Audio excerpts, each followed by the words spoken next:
Question number 25, how many hectare of degraded land are there in India. हमारे भारत में कितने hectare की degraded land है, माने कि वो ज़मीन जो ख़राब हो रही है। तो बच्चे मैं आपको बताऊं, भारत के अंदर डिग्रेडेड लैंड आपकी है 130 मिलियन हेक्टेयर। 130 मिलियन हेक्टेयर इतनी ज़मीन आज भी भारत में डिग्रेडेड है, माने कि बंजर है। Question number 26, name the states where overgrazing is one of the main reason for land degradation.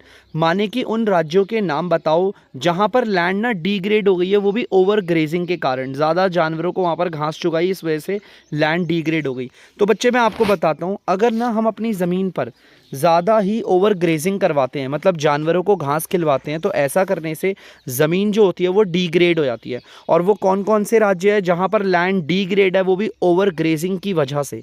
तो बच्चे ध्यान से सुनिएगा, आपका राजस्थान, गुजरात, मध्य प्रदेश और महाराष्ट्र, ये चार आपके ऐसे राज्य हैं। राजस्थान, गुजरात, मध्य प्रदेश और महाराष्ट्र, ये चार ऐसे राज्य हैं जहाँ पर लैंड डिग्रेड है, वो भी ओवर ग्रेजिंग के कारण। Question number 27, what is the cause of land degradation in Punjab, Haryana and western Uttar Pradesh. वो कौन सा कारण है जिसकी वजह से पंजाब, हरियाणा और वेस्टर्न उत्तर प्रदेश में लैंड डिग्रेड हो रही है। भाई देखो, पंजाब हो गया, हरियाणा हो गया और वेस्टर्न उत्तर प्रदेश हो गया, इन तीनों राज्यों में ना लैंड डिग्रेड हो रही है। और किस कारण की वजह से हो रही है? तो बच्चे मैं आपको बताऊं, ज़्यादा इरीगेशन करने की वजह से। एक्सेसिव इरीगेशन मतलब कि फसलों पे ज़्यादा से ज़्यादा पानी डालने की वजह से हमारा जो, ये देख सकते हो आप नक्शे में, हमारा जो पंजाब है, हरियाणा है और उत्तर प्रदेश का ना वेस्ट वाला इलाका, मतलब कि ये जैसे ये नॉर्थ हो गया उत्तर प्रदेश का, ये हो गया आपका ईस्ट, ये हो गया साउथ, तो वेस्ट उत्तर प्रदेश, हरियाणा और पंजाब, इन तीन जगहों पर लैंड डिग्रेड हो रही है एक्सेसिव इरिगेशन की वजह से, माने कि खेतों पे ज़्यादा पानी डालने की वजह से। Question number 28, mention two ways to solve the problem of land degradation in dry regions. हमें कोई दो तरीके बताने हैं जिससे हम लैंड डिग्रेडेशन की समस्या का समाधान कर सकते हैं। तो बच्चे अगर लैंड डिग्रेडेशन की प्रॉब्लम को सॉल्व करना है तो पहला तरीका है अफॉरेस्टेशन, माने कि ज़्यादा से ज़्यादा पेड़ लगाकर। अगर हम मिट्टी में ज़्यादा से ज़्यादा पेड़ लगाएंगे तो इससे मिट्टी में जो लैंड डिग्रेडेशन की प्रॉब्लम है वो ख़त्म हो जाएगी। इसके अलावा प्रॉपर मैनेजमेंट ऑफ ग्रेजिंग, अगर जानवरों को हमें घास चुगाना भी है तो एक मैनेजमेंट से घास चुगाना है। एक ज़मीन पर अगर घास चुगवा दी तो फिर उसे कई समय तक के लिए छोड़ दिया ताकि वहाँ पर दोबारा से घास उग जाए और उस ज़मीन को रिप्लेनिश होने के लिए थोड़ा सा वक्त मिल जाए। अब लगातार एक ही ज़मीन पर घास चुगाए जा रहे हैं तो इससे क्या होगा, सारी घासें खत्म हो जाएगी और लैंड डिग्रेड होना स्टार्ट हो जाएगी।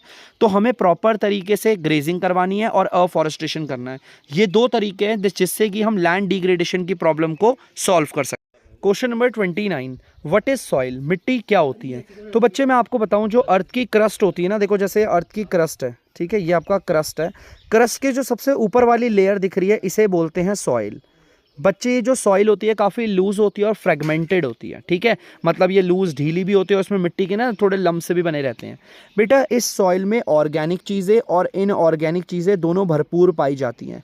ध्यान से सुनना, मिट्टी के अंदर ऑर्गेनिक चीज़ें और इनऑर्गेनिक चीज़ें दोनों पाई जाती हैं और मिट्टी काफ़ी ज़्यादा फिट मानी जाती है कल्टीवेशन के लिए, माने खेती बाड़ी के लिए। और आप जानते भी, हम लोग खेती बाड़ी मिट्टी पे ही करते हैं। हमारी क्रस्ट के सबसे ऊपर वाली लेयर सॉइल, ये काफ़ी लूज होती है, फ्रेगमेंटेड होती है, इसमें ऑर्गेनिक मटेरियल और इनऑर्गेनिक मटेरियल दोनों पाया जाता है और ये खेती बाड़ी करने के लिए बेस्ट मानी जाती है। Question number 30, what is the removal of top fertile soil cover known as. बच्चे हमारी मिट्टी के ऊपर की जो सबसे टॉप सॉइल होती है ना, फर्टाइल मानी जाती है, काफ़ी ज़्यादा उपजाऊ होती है। अगर इसका रिमूवल हो, वो मिट्टी ऊपर की जो टॉप सॉइल है अगर वो हटे, तो इसे हम क्या कहते हैं। बच्चे देखो, आप ध्यान से तस्वीर में देख सकते हो, आपको दिख रहा होगा ये जो टॉप सॉइल है ये काफ़ी ज़्यादा फर्टाइल मानी जाती है। ये सब सॉइल भी है और भी है, लेकिन ये टॉप सॉइल ना बहुत ज़्यादा फर्टाइल होती है, इसमें बहुत अच्छी प्लांटेशन होती है। और अगर किसी कारण से ये टॉप सॉइल यहाँ से रिमूव होती है तो इस प्रक्रिया को हम कहते हैं सॉइल इरोजन। बेटा सॉइल इरोजन का मतलब होता है ऊपर की मिट्टी जो होती है ना, वो हवा के कारण, बारिश के कारण या कोई भी अन्य रीज़न होते हैं, मेन तो यही होता है हवा और बारिश, जिसके कारण ये जो ऊपर की सॉइल होती है वो एक जगह से दूसरी जगह चली जाती है, इसे कहते हैं आपका soil erosion. Question number 31, how is soil an important resource for human being. किस तरीके से मिट्टी इंसानों के लिए एक बहुत ही ज़्यादा इंपॉर्टेंट रिसोर्स है।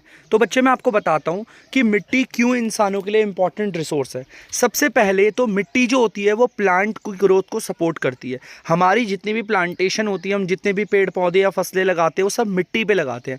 बिना मिट्टी के प्लांटेशन इज़ इम्पॉसिबल। ठीक है बच्चे। इसी के साथ साथ दूसरा, मिट्टी जो होती है वो काफ़ी सारे लिविंग ऑर्गेनिजम्स की लाइफ को सपोर्ट करती है या उनको जीवन देने के लिए शेल्टर देती है। ऐसे कई सारे ऑर्गेनिज्म हैं जो मिट्टी के अंदर रहते हैं, जैसे आप जानते हैं सांप हो गए, है ना। और आपको मैं एक माइक्रो ऑर्गेनिज्म बैक्टीरिया का नाम बताता हूँ, राइजोबियम, वो भी मिट्टी के अंदर रहता है। तो ऐसे कई सारे जीव हैं जो मिट्टी के अंदर रहते हैं। तो मिट्टी इन सारे जीवों को घर भी देती है। तो ये दो कारण है जिसकी वजह से, और आपको पता है ये जो जितने भी ऑर्गेनिज्म है जो मिट्टी के अंदर रह पाते हैं, इससे हम इंसानों को बड़ा फ़ायदा है। जैसे राइजोबियम मिट्टी के अंदर रहता है और हम सभी जानते हैं राइजोबियम का मिट्टी के अंदर होना कितना ज़्यादा ज़रूरी है। उसकी वजह से प्लांट अच्छे ग्रो करते हैं और प्लांट की वजह से हमारा जीवन सुखद होता है। तो याद रखिएगा, मिट्टी इंसानों के लिए काफ़ी ज़्यादा इंपॉर्टेंट रिसोर्स है, ये दो कारण की वजह से। Question number 32, on what basis are soil classified into different type. मतलब कि मिट्टी को किस किस अलग अलग तरीके से हम क्लासीफाई कर सकते हैं, बांट सकते हैं। तो बच्चे मैं आपको बताता हूँ, अगर आपको मिट्टी का क्लासिफिकेशन करना है, माने कि मिट्टी को बांटना है, तो बच्चे इसके अलग अलग टाइप है। आप किस किस आधार पर मिट्टी को बांट सकते हैं। पहला, उसके रंग के आधार पर, माने कलर, किस कलर की मिट्टी, इस तरीके से आप बांट सकते हैं। दूसरा, मिट्टी की थिकनेस के आधार पर, आप देख सकते हो तस्वीर में थिकनेस दिख रही है। इसके साथ साथ मिट्टी के टेक्सचर के आधार पर भी हम उसे बांट सकते हैं। किसी मिट्टी का टेक्सचर अलग होता है, हाथ में उठाकर जब हम फील करते हैं मिट्टी को, उससे हमें टेक्सचर पता चल जाता है। मिट्टी की एज के आधार पर, कोई मिट्टी काफ़ी सालों पुरानी है, कोई कुछ फ्रेश मिट्टी है ना। इसके साथ साथ मिट्टी को हम बांट सकते हैं उसके फिजिकल और केमिकल प्रॉपर्टी के आधार पर। तो ये सारे तरीके हैं जिस तरीके से हम मिट्टी को क्लासीफाई कर सकते हैं, बांट सकते हैं। Question number 33, what type of soil bangar is. भाई ये जो बांगड़ की सॉइल होती है वो किस तरह की सॉइल है। सबसे पहले मैं आपको बता दूं कि बांगड़, देखो ध्यान से तस्वीर में आपको दिख रहा होगा बांगड़ की जो सॉइल होती है वो एलुवियल सॉइल है, वो भी बहुत पुरानी। बच्चे अगर मैं आपको इसके बारे में डिटेल में बताऊं तो एलुवियल मिट्टी कौन सी होती है, मैं आपको ये समझाता हूँ। एलुवियल मिट्टी वो मिट्टी होती है जिस मिट्टी, मतलब वो मिट्टी जो पानी है ना, जैसे कोई भी आपका पानी है, उस पानी के नीचे की सतह की जो मिट्टी होती है उसे कहते हैं एलुवियल सॉइल। तो बच्चे बांगड़ हमारी एक एलुवियल सॉइल है। और अगर हम इसे खादर की कंपैरिजन में करें तो खादर के कंपैरिजन में काफ़ी कम फर्टाइल होती है। मतलब अगर हम खादर और बांगड़ दोनों मिट्टियों को कंपेयर करें तो खादर जो सॉइल होती है वो काफ़ी ज़्यादा फर्टाइल होती है और बांगड़ थोड़ी कम फर्टाइल होती है। और बांगड़ की जो मिट्टी होती है वो पुरानी एलुवियल सॉइल है, ठीक है। और एलुवियल का मतलब वो मिट्टी जो समुद्री तट के नीचे पाई जाती है। Number 34, what is the significance of terrace cultivation. बच्चे जो टेरेस कल्टीवेशन होता है इसका क्या महत्व है, हमें ये बताना है। तो सबसे पहले मैं आपको दिखाता हूँ तस्वीर में terrace cultivation.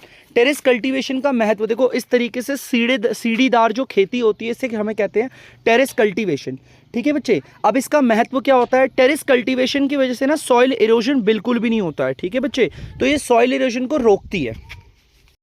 Question number 35, how can soils in the dried areas be productive. सूखे इलाकों की जो मिट्टी होती है उसे कैसे हम उपयोगी बना सकते हैं। तो बच्चे मैं आपको बताता हूँ, सूखे इलाकों की जो मिट्टी होती है हम उसे उपयोगी बना सकते हैं। उसके लिए हमें क्या करना पड़ेगा बच्चे, सबसे पहले बताऊँ, जो सूखे इलाकों की मिट्टी होती है ना वो काफ़ी ज़्यादा अल्कलाइन होती है। अब बच्चे बोलेंगे सर अल्कलाइन क्या होती है बेटा। अगर किसी भी मिट्टी का पीएच 7 से ज़्यादा होता है तो हम उसे बेसिक कहते हैं, ये बेसिक है। और किसी का पीएच अगर 7 से कम हो तो उसे एसिडिक कहते हैं, ठीक है बच्चे, एसिडिक कहते हैं। और 7 वाली को तो कहते हैं न्यूट्रल, ये तो आपको पता होगा। देखो अल्कलाइन लिखा हुआ है ना 7 से ज़्यादा, मतलब कि जो सूखे इलाकों की मिट्टी होती है उनका पीएच वैल्यू 7 से ज़्यादा होता है, वो अल्कलाइन होती है।